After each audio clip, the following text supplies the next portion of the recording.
So the next book in Books of the Bible in 5 minutes is 1 Kings. And I know what you're thinking. 1st and 2nd Kings are the most important books of the Bible, right? So, okay, maybe they're not quite up at that level, but they are really important books of the Bible. And because it's so the people, the Israelites, are dwelling in the promised land that they've been working to get to after wandering in the wilderness for 40 years, but they're there and they suffer from poor leadership.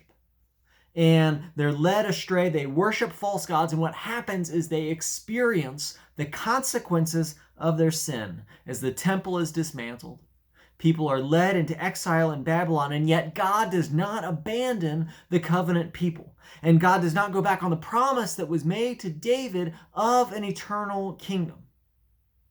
So despite the despair in the books, despite the heartbreaking events that happen to the people, hope still shines, and 1st and 2nd Kings teaches us that hope in God's kingdom doesn't have to rest in kings or the physical kingdom, because it's greater than that when our hope is in God. And so it starts out with David. King David is reaching the end of his earthly life. He fulfills the promise to Bathsheba that Solomon will sit on the throne.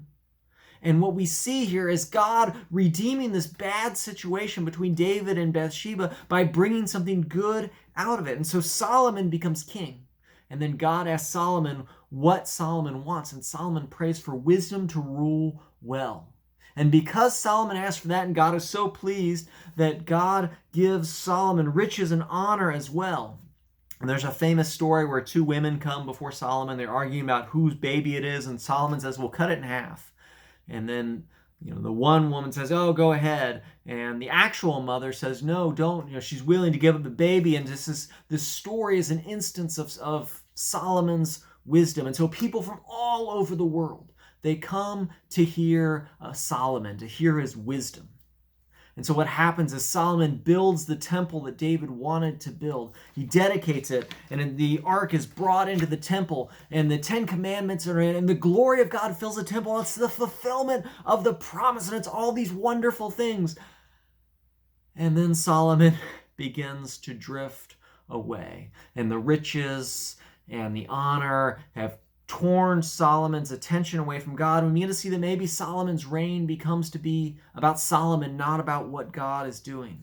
Solomon had 700 wives, and in his old age, he begins to worship some of the false gods of some of those wives. He has altars built to them, and so God is angry and tells Solomon that the kingdom will be divided after his death. And so what happens, sure enough, Solomon's son imposes these heavy taxes, and the northern kingdom splits away from the southern kingdom. So we have division in the kingdom and the people of God.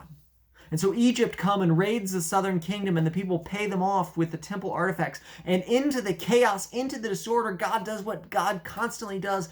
God is sending order into chaos. And so the prophet Elijah comes, and he's immediately sent into the wilderness, right? Looking ahead to when Jesus comes and is baptized and is sent into the wilderness.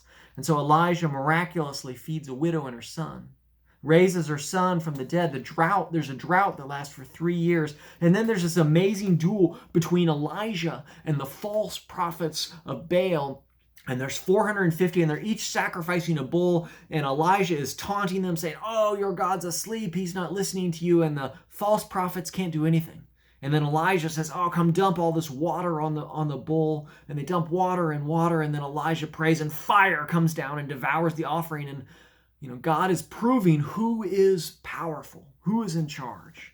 And Elijah flees to this cave, and there's a scene where there's an earthquake and thunder, and God is not in that, and God is in the still small voice. And God is calling Elijah, and God is sending Elijah to preach hope in the midst of chaos. And so Elijah is given a mission and sent by God into this chaos. And there's King Ahab's wife Jezebel is trying to kill Elijah. She's claiming Naboth's vineyard and having Naboth killed.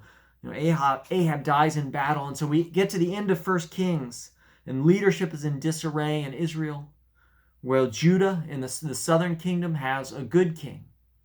And so into this disarray, though, there is still hope, because God does not abandon the covenant people.